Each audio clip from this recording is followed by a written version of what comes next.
పెన్షన్ల విధానంలో ఏపీ ప్రభుత్వం భారీ మార్పులు. ఆన్లైన్ ద్వారానే దరఖాస్తులు. పేపర్ విధానానికి స్వస్తి. ఆంధ్రప్రదేశ్ ప్రభుత్వం మరో కీలక సంస్కరణకు శ్రీకారం చుట్టింది. ప్రజలకు వేగంగా, పారదర్శకంగా సేవలు అందించేందుకు రాష్ట్ర ప్రభుత్వం అన్ని విభాగాల్లో డిజిటలైజేషన్ను వేగంగా అమలు చేస్తుంది. అందులో భాగంగా ఇప్పుడు పెన్షన్ దరఖాస్తుల విధానంలో భారీ మార్పులు తీసుకొచ్చింది. ఇప్పటి వరకు పేపర్ ఆధారంగా జరిగే పెన్షన్ అప్లికేషన్ ప్రక్రియను పూర్తిగా ఆన్లైన్లోకి మార్చుతోంది.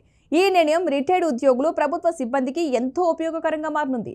ప్రభుత్వం ప్రకటించిన ప్రకారం ఇకపై పెన్షన్ దరఖాస్తులు కేవలం ఆన్లైన్ ద్వారానే స్వీకరించబడతాయి. పేపర్ విధానానికి పూర్తిగా స్వస్తి పలుకుతూ డిజిటల్ సిస్టమ్ను అమలు చేయనుంది. ఇప్పటికే సదరం సర్టిఫికేట్, స్లాట్ బుకింగ్ వంటి సేవలను ఆన్లైన్లోకి మార్చిన ప్రభుత్వం ఇప్పుడు పెన్షన్ సేవలను కూడా అదే విధంగా డిజిటలైజేషన్ చేస్తోంది. దీని ద్వారా ప్రక్రియ వేగవంతం కావడంతో పాటు తప్పిదాలు తగ్గుతాయని అధికారులు చెబుతున్నారు. ఈ కొత్త విధానం మే 1 నుంచి అధికారికంగా అమల్లోకి రానుంది. అంటే ఏప్రిల్ 30 వరకు మాత్రమే పేపర్ ఆధారిత దరఖాస్తులకు అవకాశం ఉంటుంది. ఆ తర్వాత వచ్చే ప్రతి అప్లికేషన్ కేవలం నిధి పోర్టల్ ద్వారా మాత్రమే స్వీకరించబడుతుంది. ప్రభుత్వం స్పష్టంగా తెలిపిన ప్రకారం పేపర్ అప్లికేషన్లు ఇకపై పూర్తిగా రద్దవుతాయి. ఇది ప్రభుత్వ కార్యాలయాల్లో పెన్షన్ ప్రాసెసింగ్ వేగాన్ని పెంచేందుకు కీలక నిర్ణయంగా భావిస్తున్నారు. పాత విధానంలో పెన్షన్ కోసం దరఖాస్తు చేసుకోవాలంటే కార్యాలయాల చుట్టూ తిరగాల్సి వచ్చేది. డాక్యుమెంట్లు సమర్పించడం, స్టేటస్ తెలుసుకోవడం చాలా సమయం తీసుకునేది. మధ్యవర్తుల పాత్ర కూడా ఎక్కువగా ఉండేది. దీంతో అవినీతి అవకాశాలు, ఆలస్యం వంటి సమస్యలు ఎదురయ్యేవి. కానీ కొత్త ఆన్లైన్ సిస్టంతో ఈ సమస్యలకు పూర్తిగా చెక్ పడనుంది. ఇకపై ప్రతి దశ డిజిటల్గా ట్రాక్ చేయవచ్చు. కొత్త విధానంలో దరఖాస్తుదారులు నేరుగా నిధి పోర్టల్లో లాగిన్ అయ్యి అప్లికేషన్ నింపాలి. అవసరమైన డాక్యుమెంట్లను అప్లోడ్ చేయాలి. అప్లికేషన్ స్టేటస్ను రియల్ టైంలో తెలుసుకునే అవకాశం కూడా ఉంటుంది.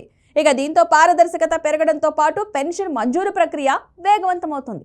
అధికారులు కూడా ప్రతి ఫైల్ను త్వరగా ప్రాసెస్ చేయగలుగుతారు. ఈ డిజిటల్ మార్పుల వల్ల మధ్యవర్తుల ప్రమేయం పూర్తిగా తగ్గిపోతుందని ప్రభుత్వం భావిస్తోంది. ఎలాంటి అనవసర జాప్యం లేకుండా అర్హులైన వారికి సమయానికి పెన్షన్ అందేలా ఈ వ్యవస్థను రూపొందించారు. ముఖ్యంగా రిటైర్మెంట్ తర్వాత ఉద్యోగులు తమ హక్కైన పెన్షన్ కోసం ఇబ్బంది పడకుండా ఈ సిస్టమ్ ఉపయోగపడుతుంది. ఇది ప్రభుత్వ సేవల్లో ఒక పెద్ద సంస్కరణగా చెప్పవచ్చు. నిపుణుల అభిప్రాయ ప్రకారం ఈ నిర్ణయం ఆంధ్రప్రదేశ్లో ఈ గవర్నెన్స్ ను మరింత బలపరుస్తుంది.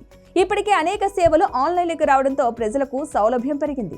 ఇప్పుడు పెన్షన్ సేవలు కూడా డిజిటల్ అవ్వడం వల్ల ప్రభుత్వ సేవల వేగం మరింత పెరుగుతుంది. ఇది ఇతర రాష్ట్రాలకు కూడా ఒక మోడల్గా మారే అవకాశం ఉంది. ప్రజలు ఇప్పుడు ఎటువంటి కార్యాలయాల చుట్టూ తిరగకుండా ఇంటి నుంచే పెన్షన్ కోసం దరఖాస్తు చేసుకోవచ్చు.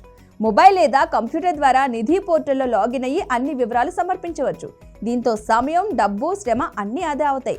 ఇది ముఖ్యంగా రిటైర్డ్ ఉద్యోగులకు పెద్ద ఊరటగా మారనుంది. మొత్తానికి ఆంధ్రప్రదేశ్ ప్రభుత్వం తీసుకున్న ఈ కొత్త నిర్ణయం పెన్షన్ వ్యవస్థలో ఒక పెద్ద మార్పుగా నిలవనుంది. పేపర్ విధానం నుంచి పూర్తిగా డిజిటల్ విధానానికి మారడం ద్వారా పారదర్శకత, వేగం, సమర్థత పెరుగుతాయి.